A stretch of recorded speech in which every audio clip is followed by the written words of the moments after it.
তো আজকের 2022 কেসটার হিয়ারিংয়ে কি হলো, স্টে কি ফাইনালি উঠে গেল, আর 2022কে সঙ্গে নিয়ে না 2022কে বাদ দিয়ে প্যানেল প্রকাশের নির্দেশ দিল সুপ্রিম কোর্ট।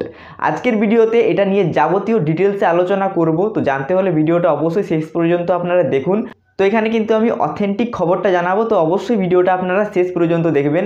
তো ভিডিওটা শুরু করার আগে আপনাদের কাছে একটা ছোট্ট রিকোয়েস্ট, অবশ্যই চ্যানেলটা সাবস্ক্রাইব করে পাশে থাকা বেল আইকনটিতে প্রেস করে দেবেন এবং এই ভিডিওটিতে একটা লাইক করে দেবেন। তো বন্ধুরা, সবাই বলছে, চারিদিকে শোনা যাচ্ছে সোশ্যাল মিডিয়াতে, এখানে সেখানে ইউটিউবে, যে স্টে উঠে গেছে। তো বন্ধুরা, স্টে কিন্তু ওঠেনি। 2022-এর স্টে যেমন ছিল তেমনই চলছে। তো আজকে কোর্টে তাহলে কি নিয়ে হিয়ারিং হলো? তো বন্ধুরা, পর্ষদ এবং 2022-এর যে উকিলবাবু ছিলেন তারাই মূলত আজকের আর্গুমেন্টটা করেছেন। এখানে পর্ষদের উদ্দেশ্য ছিল যে কোনোভাবেই তারা স্টেটা যেমন তুলে দিতে পারে। তো সেখানে হিমা কোহলি ম্যাম তাদের জানতে চাই পর্ষদের উকিলের কাছে, যে আপনারা যে 2022-এর স্টেটা তুলতে চাইছেন, তাহলে 2022-রা যদি কোনো মতে এই কেসটাতে জিতে যায়, তাহলে 2022-দের জন্য আপনারা কি ভাবছেন, আপনাদের ফিউচার প্ল্যানিং কি আছে? তো সেখানে পর্ষদ বলে যে এখানে আমাদের অনেক ভ্যাকেন্সি আছে, সেখান থেকে তাদেরকে নিয়োগ করে দেওয়া হবে। কিন্তু হিমা কোহলি ম্যাডাম বলেন এটা তো মুখে বললে হবে না, অ্যাফিডেভিট আকারে জমা দিতে হবে।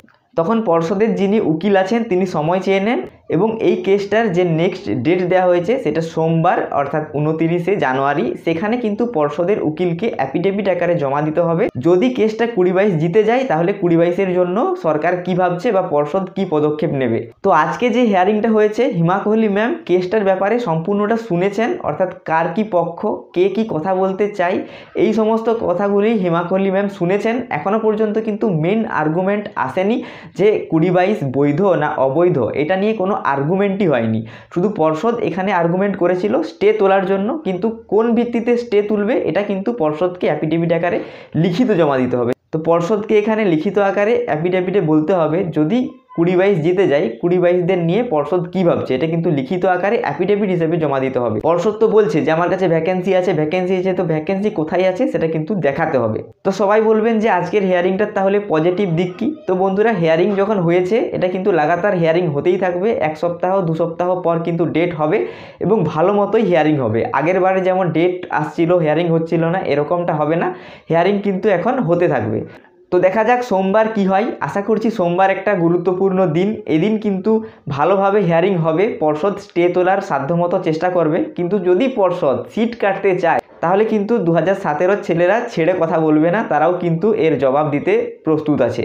তো দেখা যাক কি হয়। আশা করছি এই কেসটা আগের দিনেও স্টেটা উঠবে না, কারণ এই কেসটা কিন্তু অনেক কমপ্লিকেটেড আছে।